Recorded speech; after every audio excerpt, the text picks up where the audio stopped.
Hello students, welcome back to this channel. तो last class में हमने पढ़ा था कॉम्बिनेशन रिएक्शन के बारे में। ठीक है, अब हम पढ़ेंगे डिकम्पोजिशन रिएक्शन के बारे में भी देखा था। अब हम पढ़ेंगे डिस्प्लेसमेंट रिएक्शन के बारे में कि आखिर डिस्प्लेसमेंट रिएक्शन क्या होती है। तो यहाँ पर हमने क्या किया, दो टेस्ट ट्यूब लिए हैं, test tube A and test tube B.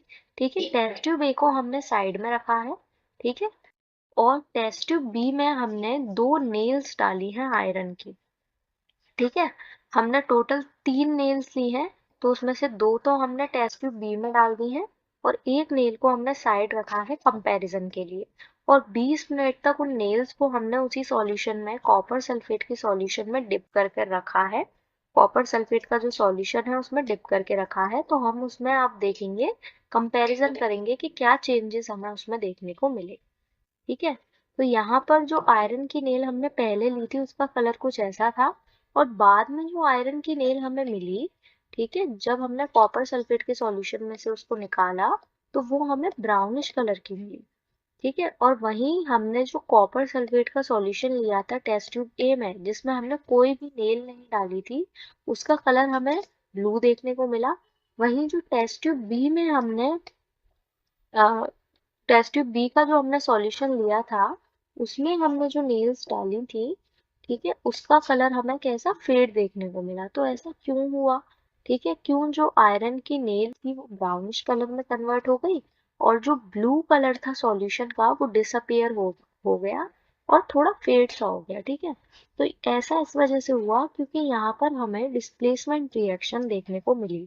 ठीक है, जो हमने आयरन लिया था, ठीक है, आयरन की नेल ली थी, उसको जब हमने कॉपर सल्फेट के सॉल्यूशन में डिप किया तो यहाँ पर उसने आयरन सल्फेट और कॉपर बनाया। ठीक है, तो यहाँ पर आपको क्या देखने को मिला कि जो सल्फेट था वो कॉपर से हटकर आयरन के साथ जाकर अटैच हो गया। ठीक है, ऐसा क्यों हुआ कि आयरन के साथ जाकर सल्फेट अटैच हुआ? क्योंकि आयरन जो है वो कॉपर के कंपैरिजन में ज्यादा रिएक्टिव होता है। ठीक है, तो इस रिएक्शन में हमें देखने को मिला कि जो आयरन था, ठीक है, वो या तो डिस्प्लेस होगा, ठीक है, या फिर रिमूव कर देगा दूसरे एलिमेंट को, जैसे कि कॉपर को यहाँ पर उसने सल्फेट से रिमूव करा दिया है। ठीक है, ऐसी रिएक्शन को ही हम डिस्प्लेसमेंट रिएक्शन कहते हैं। इसके कुछ और एग्जांपल्स भी हैं, जैसे कि जब हमने जिंक लिया और उसको कॉपर सल्फेट के सॉल्यूशन में डाला, ठीक है, तो जिंक सल्फेट हमें देखने को मिला। जो सल्फेट था वो जाकर किससे अटैच हो गया? जिंक से अटैच हो गया, और कॉपर को उसने अकेला छोड़ दिया। ऐसा क्यों करता है सल्फेट? क्योंकि जिंक जो है वो ज्यादा रिएक्टिव है एज कंपैरिजन टू कॉपर। ठीक है, जिंक जो है वो ज्यादा रिएक्टिव है एज कंपैरिजन टू कॉपर। इस वजह से जो जिंक है, ठीक है, जो जिंक है उसके साथ सल्फेट अटैच हो गया।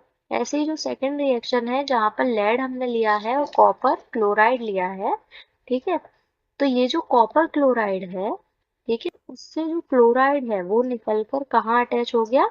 लेड के साथ अटैच हो गया। और इसके पीछे का क्या रीजन रहा? वो लेड के साथ क्यों अटैच हुआ? क्योंकि लेड जो है वो ज्यादा रिएक्टिव होगा एज कंपैरिजन टू कॉपर। ठीक है, तो यहाँ पर हमें चीजों का डिस्प्लेसमेंट देखने को मिला। ठीक है, इसी रिएक्शन को हम डिस्प्लेसमेंट रिएक्शन कहते हैं। ठीक है, यहाँ पर जो आपका एलिमेंट है, ठीक है, जैसे यहाँ पर आपका सल्फेट है, जो सल्फेट है, ठीक है, वो यहाँ पर क्या देखने को मिला कि आयरन के साथ अटैच हो गया। जो आपका इधर का सल्फेट था वो देखने को मिला कि जिंक के साथ अटैच हो गया। ठीक है, तो कहीं ना कहीं डिस्प्लेसमेंट हमें देखने को मिल रहा है। ऐसी रिएक्शंस को ही हम डिस्प्लेसमेंट रिएक्शन कहते हैं। ठीक है, नेक्स्ट वीडियो में हम डबल डिस्प्लेसमेंट रिएक्शन के बारे में समझेंगे कि आखिर डबल डिस्प्लेसमेंट रिएक्शन में क्या देखने को मिलता है। ठीक है, इस वीडियो में इतना ही। अगर आपको वीडियो पसंद आ रही हो तो उसको लाइक एंड सब्सक्राइब करें और ज़्यादा से ज़्यादा हो सके तो शेयर करें। Thank you so much.